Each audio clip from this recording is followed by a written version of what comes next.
Olá, meus queridos irmãos da PIB São João, de São Pedro da Aldeia, Rio de Janeiro. É um prazer, uma honra muito grande estar com os irmãos e poder cooperar aqui com esse momento em que nós juntos vamos refletir um pouco sobre a palavra de Deus. Eu agradeço a carinho e a confiança de toda essa juventude linda, pastor Mateus Rebelo, que Deus abençoe essa amada juventude, essa amada igreja. É sempre um privilégio estar com os irmãos, é sempre muito bom poder compartilhar do amor, da palavra do nosso Deus com os queridos. Envio aqui um abraço caloroso, fraterno, da Igreja do Coração, aqui em Belo Horizonte. E sabemos que estamos conectados, estamos ligados juntos no amor do Senhor, em Cristo, o nosso Salvador. Meus irmãos, é muito bom poder compartilhar a respeito do amor de Deus e da pessoa do nosso Deus. E este tema é muito importante, muito relevante. Ele habita em mim. Ele habita em mim. Para o cristão compreender esta expressão, ele habita em mim, se torna tranquila e complicada ao mesmo tempo, se torna fácil e difícil ao mesmo tempo. Mas para você que tem o conhecimento da Escritura Sagrada, ele habita em mim é uma realidade, é uma verdade. Ele habita em mim é mais do que uma expressão. Ele habita em mim é quando você mostra, quando você testemunha de que de fato há uma comunhão plena, profunda com Deus. Deus habita em nós. Quem é Deus para você? Quem é Deus para você? Cada pessoa ao longo da história teria uma percepção ou uma visão a respeito de Deus. E para você, quem é Deus? Por exemplo, se eu perguntasse para Moisés, lá no Antigo Testamento, Moisés, quem é Deus para você? Moisés iria responder, olha, Deus é aquele que falou comigo em meio à sarça ardente. Deus é aquele que, através da minha vida, ministrou, conduziu e liderou o povo liberto do cativeiro. Deus é aquele que possibilitou a abertura do Mar Vermelho. Deus é aquele que, de certa forma, esteve comigo falando lá no monte e me entregou as tábuas da lei. Essa é a experiência de Moisés. Se você perguntar para qualquer pessoa, ao longo da história, quem é Deus para ela, ela vai relatar esta presença de Deus, esta definição de Deus, a partir da experiência que ela teve com Deus. Muitos têm experiências positivas, muitos têm experiências negativas. A experiência de Moisés, por exemplo, ele pode relatar Deus de uma perspectiva, e ele traz Deus de uma perspectiva de experiência pessoal com o próprio Deus. Mas essa experiência de Moisés reflete também no povo que ele conduzia. Olha para você ver, Deus é aquele que comigo falava no monte. Moisés responderia isso. Sabe o que acontece?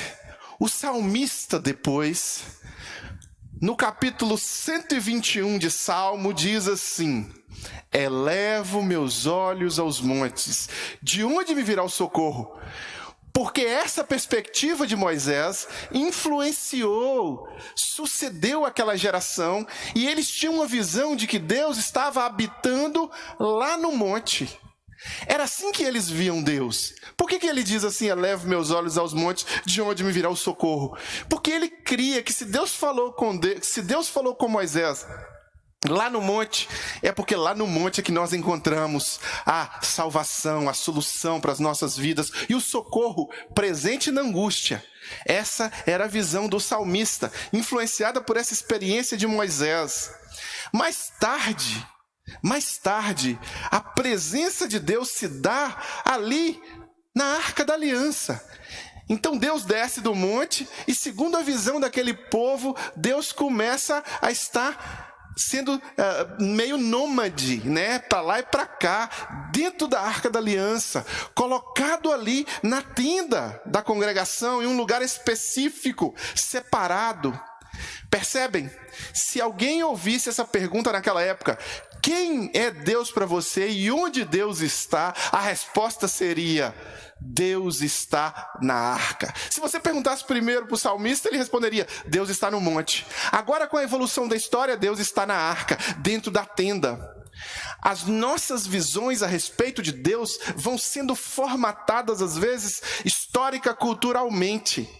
Aqui, o salmista enxerga a presença de Deus, o próprio Deus ali no monte.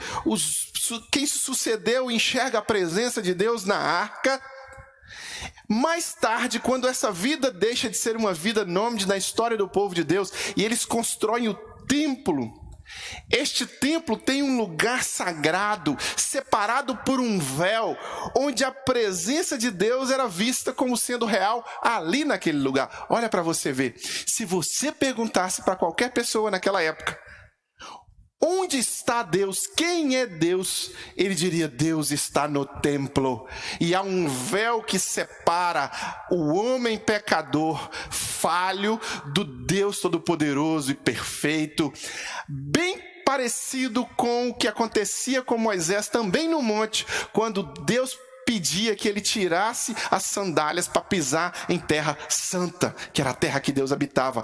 Percebem como que a visão das pessoas, elas vão sendo formatadas ao longo da história, ao longo do tempo. Assim também somos nós. Assim também somos nós. Eu e você vamos tendo uma visão de Deus também ao longo do tempo.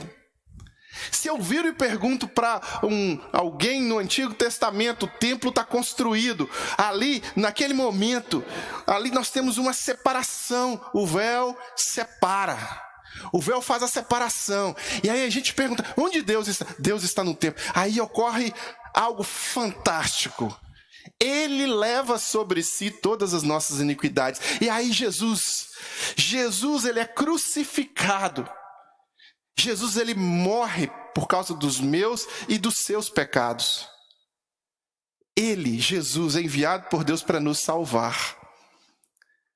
Aí o véu que separava se rasga e não separa mais. A morte de Jesus na cruz, a ressurreição ao terceiro dia, faz com que haja uma ponte. Essa separação, ela deixa de existir. E agora nós, falhos pecadores, podemos enxergar Deus de outro prisma a respeito, e podemos pensar a respeito de outra possibilidade de ter acesso a Deus através de Jesus.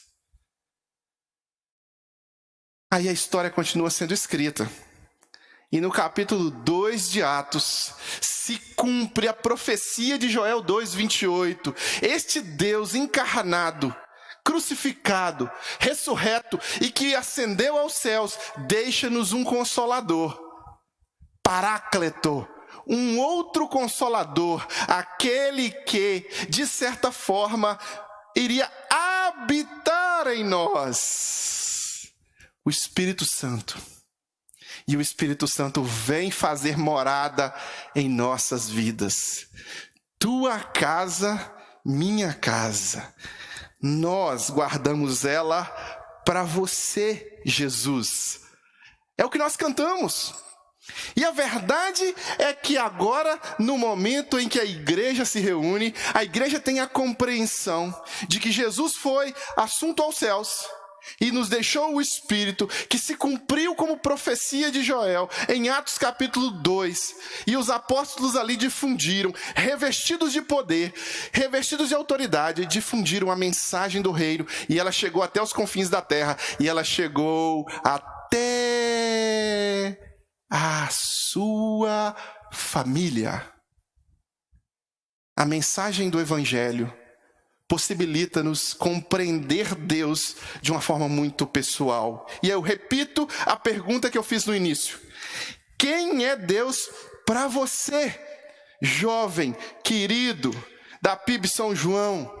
Quem é Deus para você? Quem é Deus para você, meu querido, aí de São Pedro da Aldeia? Quem é Deus para você? Eu gosto muito, meu irmão, minha irmã, de uma definição de um autor chamado Langston a respeito de Deus. Ele diz assim: Deus é um espírito pessoal, perfeitamente bom, que em santo amor cria, sustenta e governa todas as coisas.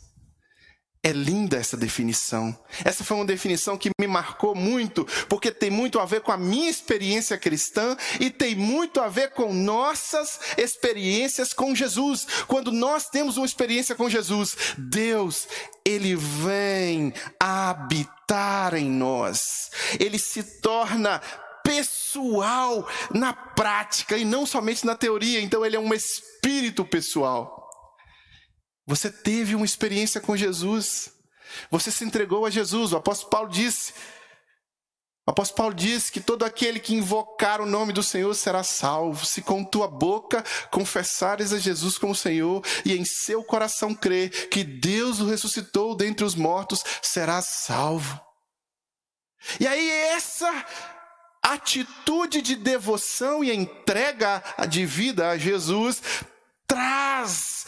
convida o Espírito de Deus a habitar em nós, um espírito pessoal. E aí você começa a ter experiências pessoais, individuais, de transformação, se tornando nova criatura com Jesus. Através da porta que você abre. E esse espírito pessoal vem fazer morada. Mas esse espírito pessoal, ele é perfeitamente bom. Ele vai conduzir-nos a pastos verdejantes, Ele vai conduzir-nos a águas tranquilas. Quando Jesus entrega sua vida na cruz, quando Ele morre por mim e por você, Ele quer nos conduzir de forma boa, perfeita e agradável debaixo da sua mão poderosa. E aí, quando você se entrega a Jesus, você desfruta desta bondade de Deus. Logo que você desfruta dessa bondade de Deus, você desfruta também do amor de Deus. Então, Ele é um espírito pessoal perfeitamente bom, que em santo amor cria, sustenta e governa todas as coisas. Mas sabe, Deus, com todo esse amor, permite que você tome suas decisões, te dá liberdade. E nessas liberdades em que nós tomamos as nossas decisões, muitas vezes nós fomos para caminhos distantes de Deus. A Bíblia diz, nossas iniquidades fazem separação entre nós e o nosso Deus. Isaías capítulo 59, 2, o histórico do povo de Deus, às vezes era sempre ir para longe de Deus. A gente começa essa história lá no Éden. Lá no Éden. E depois, quando Deus está encarnado, disposto a nos perdoar, sabe o que a gente faz? Nós crucificamos Deus. Nós cuspimos em Deus. Nós o rejeitamos. Mas Deus nos dá a oportunidade de voltarmos para Ele e desfrutar da presença dEle. O amor dEle. Deus provou o seu amor para conosco. E deixando você estar próximo dele, mediante o seu quebrantamento, mediante a sua confissão. Esse Deus todo-poderoso, esse Deus transcendente, Ele age de forma imanente agora. Ele se torna pessoal. E Ele quer morar, Ele quer fazer morada em nós. E aqui é que está o X da questão. Quem é Deus para você? Deus é aquele que habita em alguma morada que você permite que Ele habita, ou Deus é aquele que habita no outro que você conhece? Aqui no texto de 1 Coríntios, no capítulo 6, no versículo 19, primeira carta aos Coríntios, capítulo 6, versículo 19, o apóstolo Paulo, depois de exortar, depois de corrigir, e a carta aos Coríntios é uma carta exortativa, corretiva, o apóstolo Paulo diz assim: Acaso não sabem que o corpo de vocês é santuário do Espírito Santo, que habita em vocês, que lhe foi dado por Deus e que vocês não são de si mesmos? É uma pergunta. E eu vou ler de novo essa pergunta. Acaso não sabem que o corpo de vocês é santuário do Espírito Santo, que habita em vocês, que lhe foi dado por Deus e que vocês não são de si mesmos? Esta pergunta é uma pergunta que pode, de certa forma, gerar um incômodo na alma. A partir do momento que alguém toma uma decisão por Jesus, a partir do momento que alguém passa a congregar em nome de Jesus, a partir do momento que alguém vai ter comunhão, conexão, vai realmente passar por um processo de transformação, de entrega, ele começa a se questionar sobre quem é Deus de uma forma diferente. Jó diz que antes via de ouvir falar, mas agora ele conhece face a face. Então esse processo de entrega a Deus agora é um processo pessoal, é um conhecimento diferenciado. Aqui na carta aos Coríntios, o apóstolo Paulo, ele está exortando, ele está corrigindo os irmãos de Corinto. Ele fala sobre várias questões, e logo antes aqui do momento de fazer esta pergunta, ele está falando sobre uma lista de situações e de imoralidades. Ele está falando sobre um monte de pecado que aquele povo poderia estar cometendo, e de fato cometia, porque Paulo era informado disso na prisão.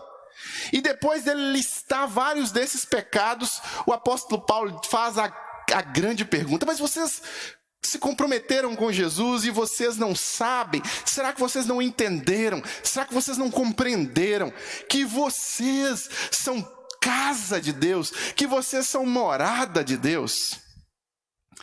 O apóstolo Paulo faz essa pergunta, meu irmão, minha irmã, com base no comportamento distorcido, distante daquele povo. A igreja aos Coríntios tinha nome de cristão, eles tinham aparência de cristã, mas boa parte daqueles irmãos estavam dados a outro tipo de comportamento e outro tipo de visão que não a visão cristã.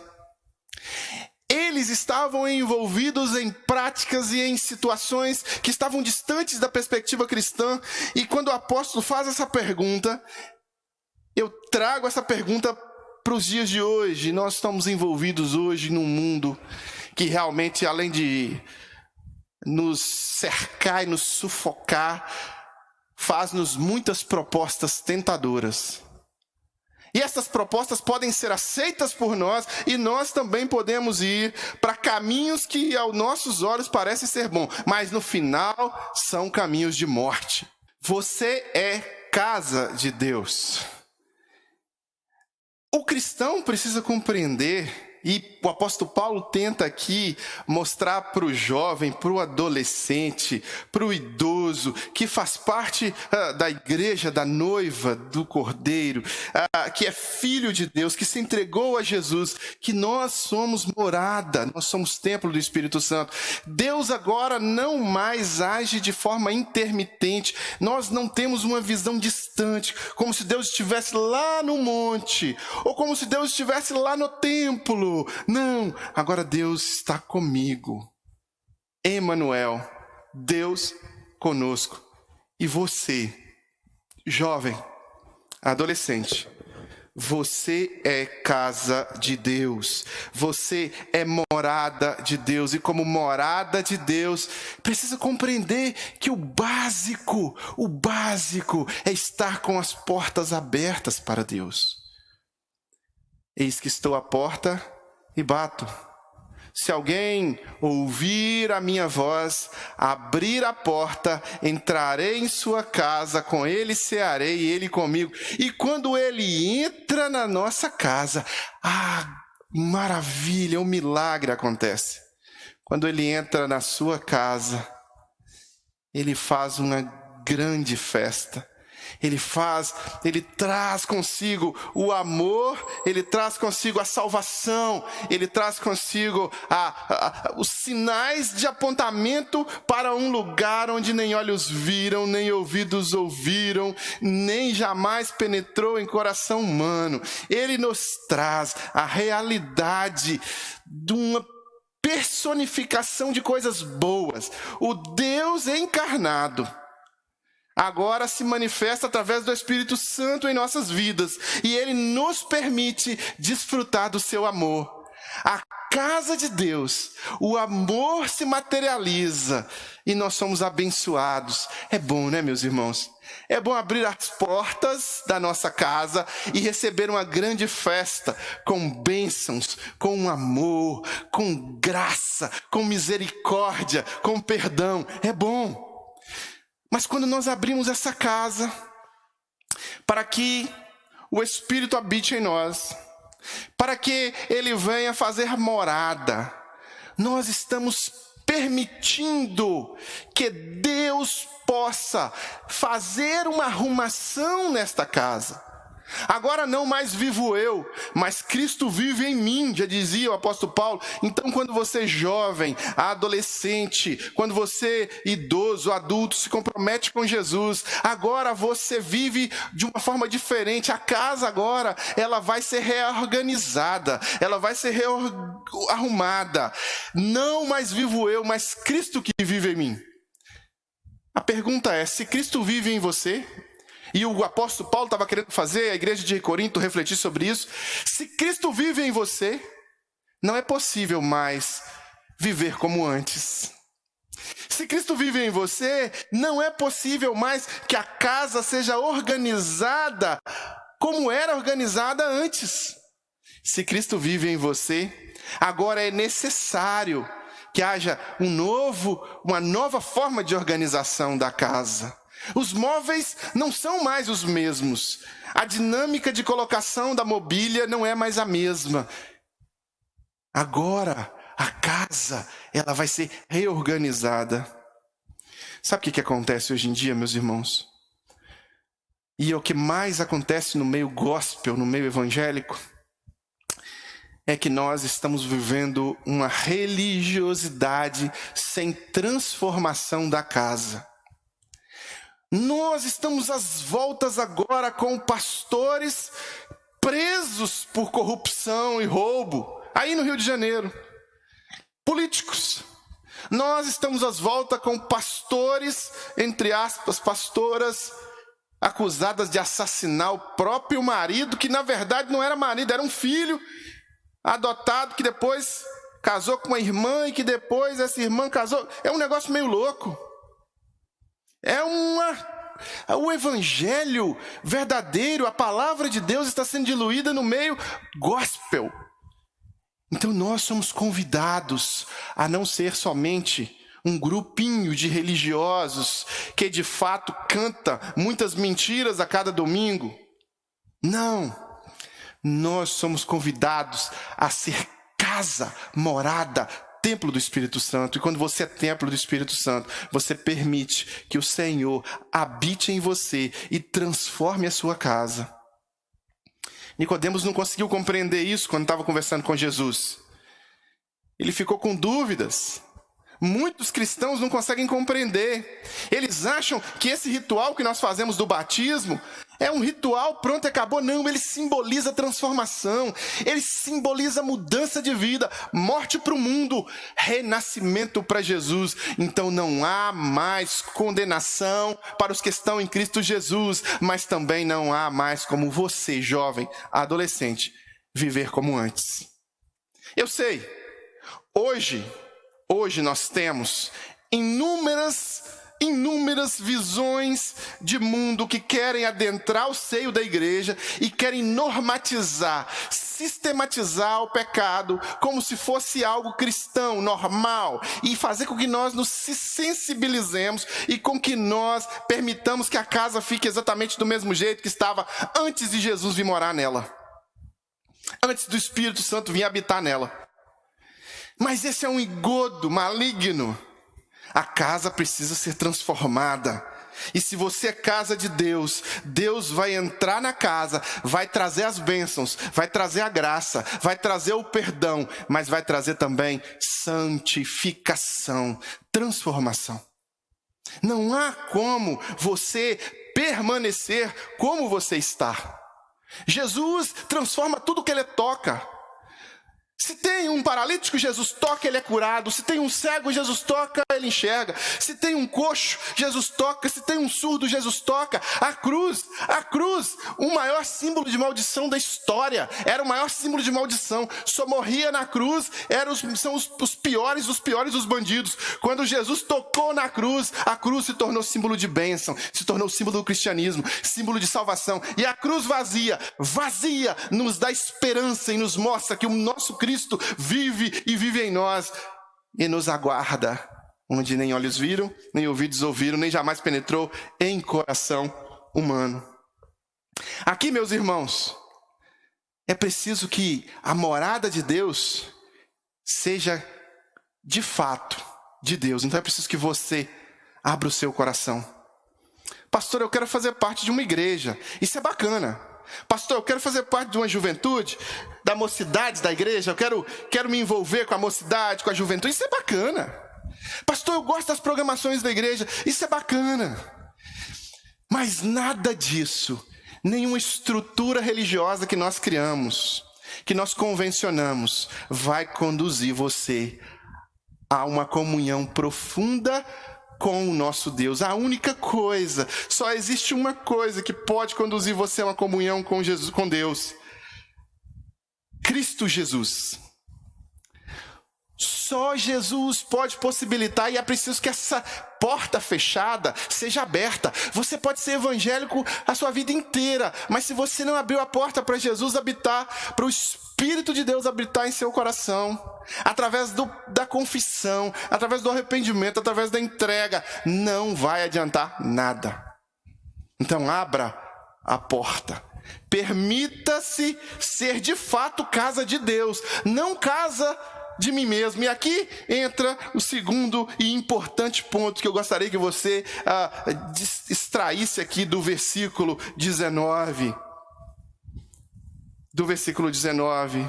Acaso não sabem que o corpo de vocês é santuário do Espírito Santo que habita em vocês?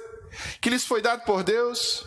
E que vocês não são de si mesmos. Você não é dono do seu nariz. Você não é de si mesmo. Então agora não é o que você acredita, o que você pensa, a forma como você vê o mundo, e aí você, a partir do que você pensa, você vai em direção a Deus. Não, agora não é assim. Agora a porta da casa foi aberta, Jesus entrou, o Espírito entrou, e agora eu digo assim: e aí, mestre? Para onde vamos? Para que lado vamos? O que vamos escolher? O que vamos fazer? Há caminhos que para nós parecem ser bons, mas o caminho pode nos levar, o final desse caminho pode ser caminho de morte. Então agora nós não confiamos mais na nossa avaliação, no nosso coração, na nossa percepção. Agora nós confiamos na palavra de Deus, no convencimento que o Espírito Santo nos dá. Agora nós nos submetemos a Ele. Nós não mais somos donos dos nossos narizes. O Mestre Jesus, certa vez, estava conversando sobre esses valores cristãos, ensinando sobre esses valores para certo grupo de homens. E aí um desses homens veio e disse assim: mestre, Senhor, Senhor. E aí Jesus, opa, por que você me chama de Senhor se você não faz o que eu mando? Por que você não me chama de Senhor se você não faz o que eu mando? Em outro momento, o Senhor Jesus estava versando, ensinando sobre o que é ser um seguidor de Jesus, e ele disse: olha, se você quer me seguir, negue-se a si mesmo. Então, meu querido, toda pessoa que vier com alguma ideia de normatização desta ideia de que o nosso coração é que aponta a verdade, você deve fugir desta orientação.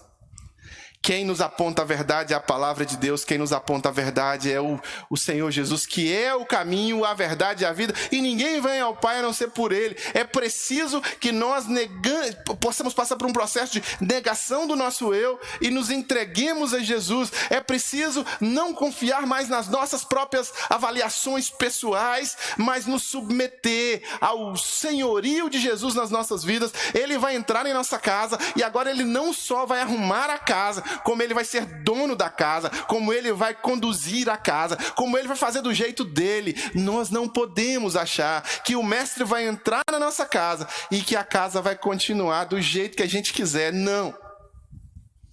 Não. Cristianismo pressupõe renúncia. Cristianismo pressupõe obediência ao senhorio de Jesus. Cristianismo pressupõe caminhar com Jesus.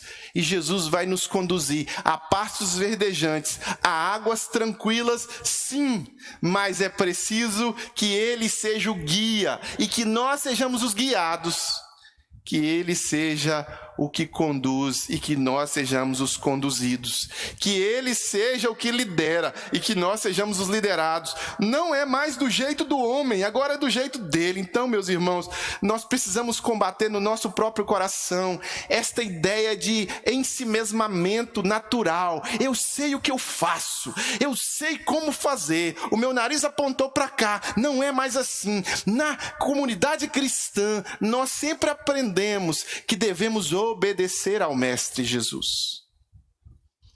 É um grande desafio obedecer ao Mestre Jesus. É um grande desafio porque o seu coração não quer obedecer ao Mestre Jesus. O meu coração não quer obedecer ao Mestre Jesus. E essa é a realidade de corações pecaminosos. Nós, seres humanos, concebidos em pecado, somos conduzidos por um coração enganoso a ir para cada vez mais longe de Deus. Mas Deus nos convida a, como morada dele, repensar, reavaliar e possibilitar que aquele que habita em nós seja não só aquele que habita na casa, no templo, mas seja o dono, o Senhor máximo, aquele que dirige e que, de certa forma, vai colocar as coisas da forma como Ele quer. E isso é preciso que você também entenda. É preciso que todos nós cristãos entendamos. E esse é o seu desafio. Esse é o meu desafio. Esse é o nosso desafio. Entender que somos casa de Deus, e que a partir do momento que nós, como templos do Espírito Santo, abrimos as nossas portas para que Ele habitasse em nós, agora nós não temos mais vontade. A vontade boa, perfeita e agradável é a vontade dEle, e é este o desafio deste momento como igreja do Senhor. Quero desafiar você que aqui nos acompanha agora, quero desafiar você que refletiu conosco durante esse tempo, a tomar uma decisão por Jesus. Eu sei, talvez você diga, eu já tenho tantos anos de evangélico, eu já tenho muitos anos de evangélico, eu nasci na igreja. Presta bem atenção, eu não estou falando sobre ser evangélico, eu estou falando sobre ser morada de Deus, casa de Deus. Eu estou falando sobre ser templo do Espírito Santo. Abra o seu coração para que nesse momento agora você possa optar voluntariamente, movido pelo convencimento que vem do Espírito Santo, a abrir a porta para que o Deus Todo-Poderoso faça morada em sua vida. Arrependa-se hoje. Entregue-se hoje. Pastor, eu estou sentindo a presença do Espírito Santo me convencendo. Esse Espírito pessoal, perfeitamente bom, que em santo amor cria, sustenta e governa todas as coisas, e que o apóstolo Paulo instruído por esse Espírito, sacolejou a igreja de Corinto. Esse sacolejo eu também estou sentindo. E eu quero que a minha vida seja transformada. Quero ser casa de Deus, quero ser habitação do Espírito Santo e quero que Deus seja o dono e que a partir de hoje eu não quero mais viver a minha vida à minha maneira, mas eu quero viver a minha vida à maneira de Deus. Então eu quero orar por você. Quero interceder por você e pedir que Deus, de fato, perdoe os seus pecados e que Deus, de fato, faça de você morada dele e que ele seja o dono dessa morada. Eu sei que existem situações, circunstâncias, decisões que talvez nos travem e nos possibilitem ficar sufocados, mas hoje é o dia que você pode tomar uma decisão e permitir que o Senhor seja o dono, aquele que habita em você e que definitivamente vai conduzir a sua vida a pastos verdejantes e a águas tranquilas. Tome essa decisão agora, em oração, com o seu coração contrito, quebrantado. Tome a sua decisão agora por Jesus e permita que Jesus faça a transformação que Ele quiser fazer. Ore comigo agora, vamos orar juntos. Senhor Deus, Pai amado, Deus todo-poderoso, Deus que transcende a nossa compreensão. Oh Pai, obrigado Deus, porque o Senhor deixou a Tua palavra e o Teu Espírito para nos conduzir. Obrigado porque a Tua palavra fundamenta a nossa vida e o Teu Espírito incomoda o nosso coração e toca na porta do nosso coração para que ela se abra e depois Ele entra e faz a morada.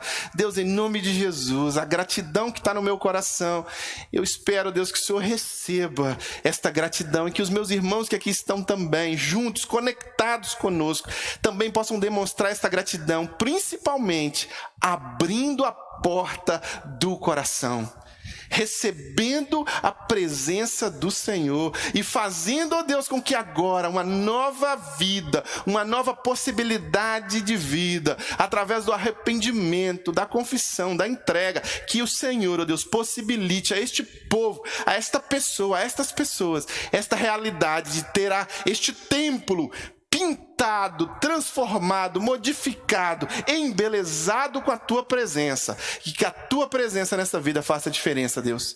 Em nome de Jesus, ó Deus, eu peço que o Senhor escreva este nome no livro da vida. Peço que o Senhor, ó Deus, escreva o nome desta pessoa. Sela esta pessoa com a Tua presença. Que esta família seja abençoada.